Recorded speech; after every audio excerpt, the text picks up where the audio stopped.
For decades, economists believed humans were rational creatures who always made logical decisions. Then came Daniel Kahneman, a psychologist who would shatter this assumption and forever change how we understand the human mind. Born in Tel Aviv in 1934, Kahneman spent his early childhood in Paris before fleeing Nazi-occupied France with his family. These formative experiences of uncertainty and survival would later influence his fascination with how people make decisions under pressure and ambiguity. After serving in the Israeli Defense Forces, Kahneman pursued psychology at the Hebrew University of Jerusalem, then earned his doctorate at the University of California, Berkeley. His path seemed set for a traditional career in psychology, but fate had other plans. In the late 1960s, Kahneman began collaborating with fellow psychologist Amos Tversky. Their partnership would become one of the most productive intellectual collaborations of the 20th century. Together, they embarked on a journey to understand why people so often make choices that defy traditional economic theory. Their research revealed something remarkable. Humans don't calculate probabilities and outcomes like computers.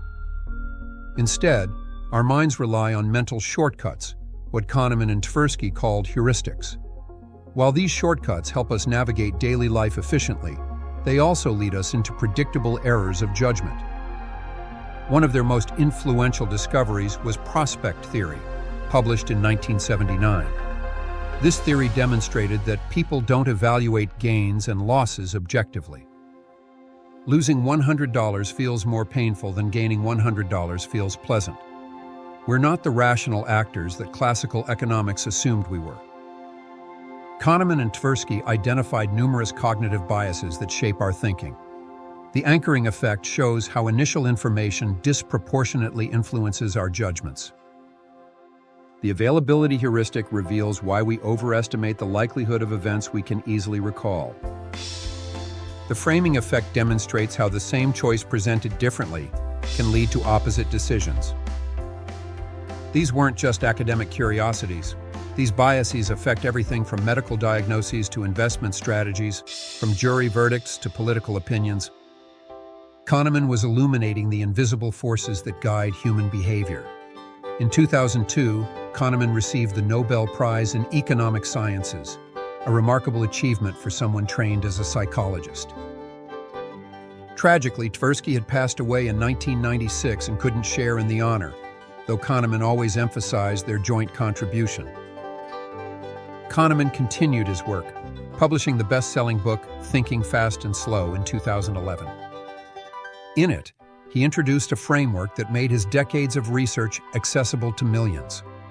He described two systems of thinking that operate in our minds. System 1 is fast, automatic, and intuitive. It's the mental process that lets you recognize a friend's face instantly or sense danger without conscious thought. This system is efficient but prone to biases and errors. System 2 is slow, deliberate, and analytical. It's the mental effort required to solve a complex math problem or carefully evaluate evidence. This system is more accurate, but requires significant mental energy and is often lazy, allowing System 1 to take over when it shouldn't.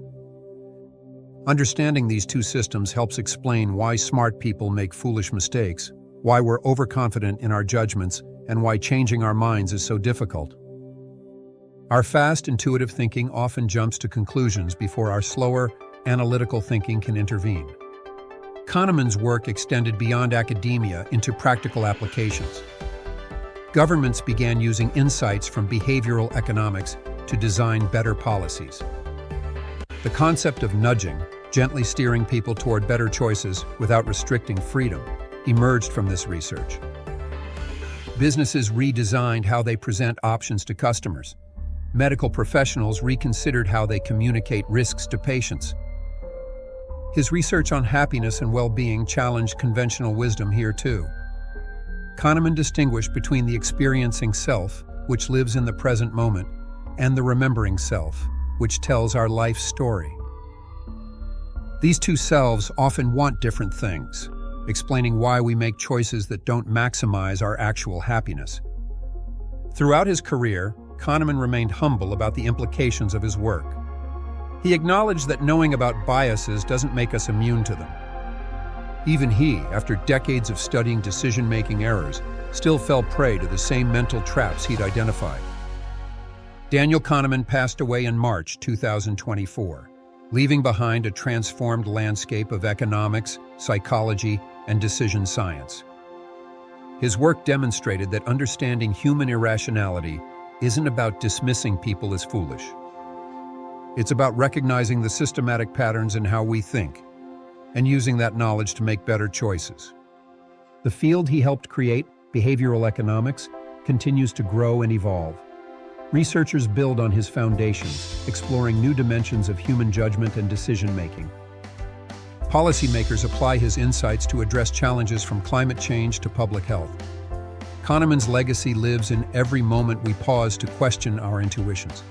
Every time we recognize a bias in our thinking, every instance we design systems that account for human psychology rather than ignore it.